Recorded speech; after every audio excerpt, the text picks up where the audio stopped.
You wake up at daybreak in a hut so small that even your worries have to bend to fit inside. The rooster is doing what roosters do, announcing things nobody asked him to announce. And your wife is still snoring like she has no idea that destiny has sent you a letter. That's how Meka's day begins.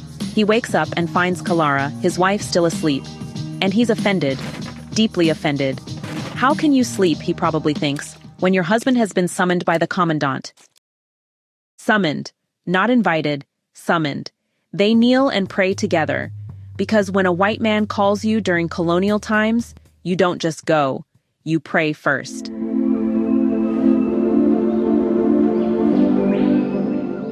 Then Meka dresses. Kalara looks at him and says he looks like an American missionary.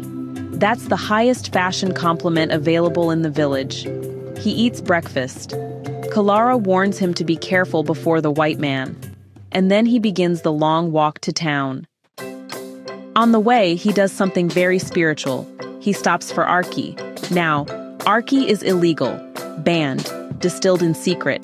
But apparently, courage sometimes needs fermentation. So he goes to Mammy Titi's place, drinks a little, and continues on his way singing a war song from the old days. Because today feels important. And it is. So we learn a little something about Meka.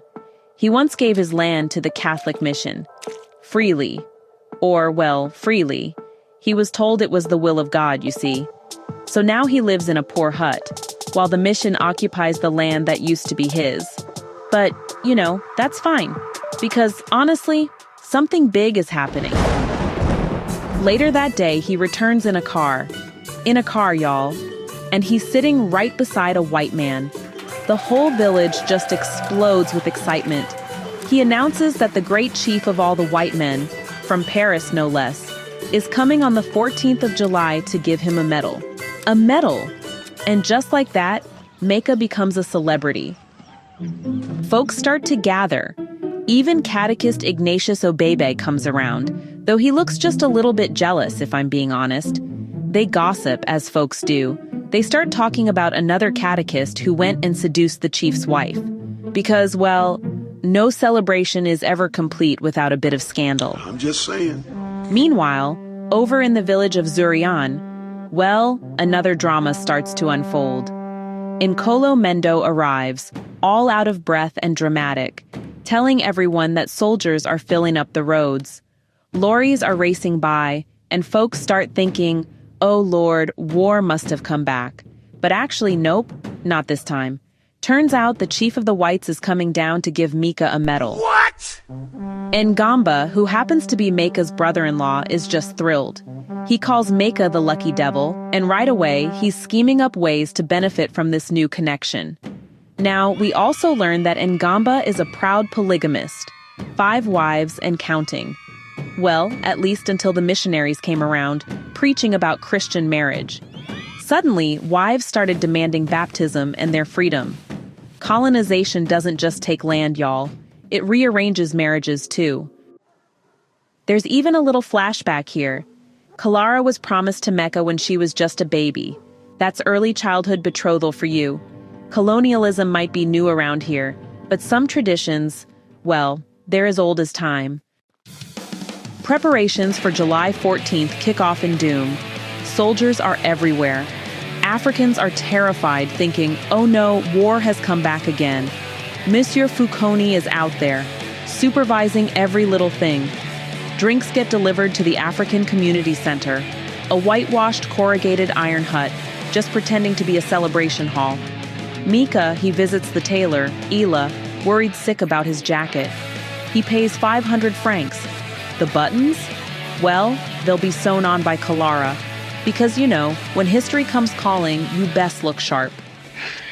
Shit. The night before the ceremony, relatives flood Meka's house. Cousins, in-laws, people who are related by blood, by marriage, by rumor. They eat. The men finish the food before others even touch it. Then comes the fashion show. Meka tries on his jacket. Everyone praises it except Kalara, who says it's oversized. Then the shoes. Ah, the shoes. Meka has walked barefoot most of his life. His feet are disfigured. His little toes hang awkwardly. When he bought canvas shoes, he had to cut 2 little windows for the toes. He didn't try them on in the shop. He didn't want to display his suffering before a stranger. He wears them that night. They hurt. But tomorrow, he will endure, because a medal waits. The next morning, he stands inside a whitewashed circle, waiting, and waiting, and waiting. It is hot. His shoes hurt. His stomach hurts. His teeth hurt. Everything hurts. But he tells himself he is a man, circumcised, strong. His ancestors are watching. He will not disgrace them, even if the chief comes tomorrow, or next year, or till the end of the world, he will wait. Finally, the chief arrives, an hour late. Handshake, smile. They leave him standing again while they sit comfortably on the veranda. Then at last, they pin the medal on his jacket. And just like that, the pain disappears. But someone whispers something devastating. To think that he has lost his land and his 2 sons just for that. Clara hears it. She remembers her sons, dead in the white man's wars. She pushes her neckerchief into her mouth to stop crying. She looks at Meka differently now, not as a hero, as a betrayer. Later at the reception, Meka drinks champagne in one gulp. It fizzes in his stomach like rebellion. He demands more. The High Commissioner says, through the interpreter, "We are more than friends. We are like brothers." The Africans are happy. Meka, moved by this brotherhood, invites the High Commissioner to his hut to eat goat.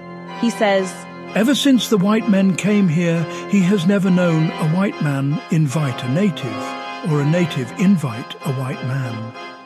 Seeing they are now friends, someone must begin." The High Commissioner politely declines. Of course. The whites leave early. The Africans continue drinking. They discuss the hypocrisy. Brothers who don't eat together. Brothers who don't sit together.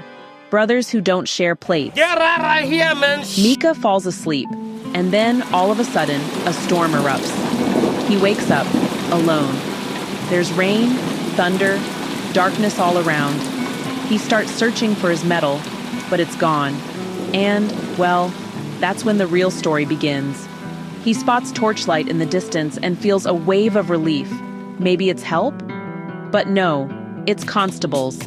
They beat him and accuse him of looting the European quarter. They ask for his ID. He tries to explain, that he just received a medal of friendship from the governor, but they just laugh.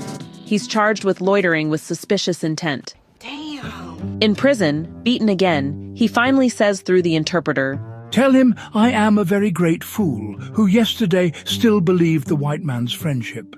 He is released the next day. On his way home, old superstitions return. A dove drops dung on his head, good luck, Ritual words spill from his mouth. Christianity fades. Ancestral memory just floods back.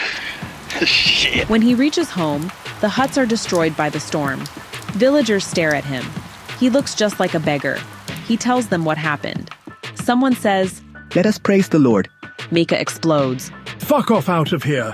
Go on, get out of my hut." That's page 147. That's the moment everything breaks. Clara comes, crying. The women curse the white men. The men argue. Palm wine flows. They joke that he should have gone bare-chested so the chief would have to bend down and pin the medal on his bila. They laugh, because sometimes laughter is the only weapon left. And that, my friends, is the story of The Old Man and the Medal by Ferdinand Oyono. This novel is satire at its sharpest. It exposes colonial hypocrisy with painful clarity, the promise of friendship, the illusion of honor, the way colonized people are praised publicly and humiliated privately. Meka loses his land to the mission, his sons to the colonial war, his dignity to the police, and what does he get? A medal, just one. Clara says it best when she cries. "I thought I had married a man. Instead, I married an arse full of shit. My children, priced at one medal." That line hurts.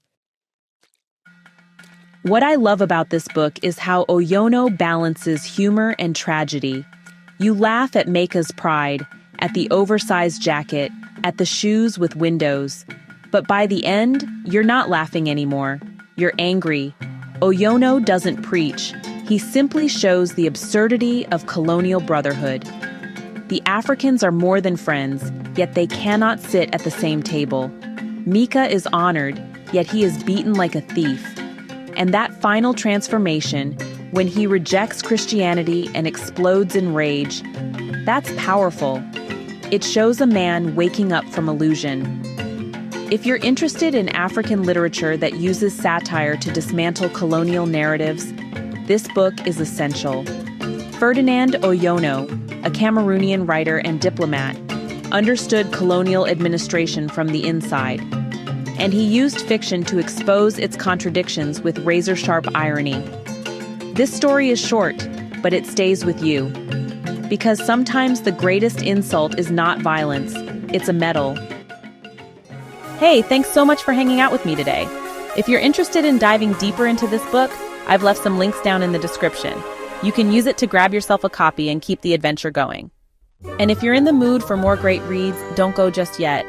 Click on one of the videos popping up right now that I think you'll love. And don't forget to give this review a like, leave a comment, or even subscribe if you'd like to see more. Every bit of support helps us grow this little community of book lovers. See you in the next one.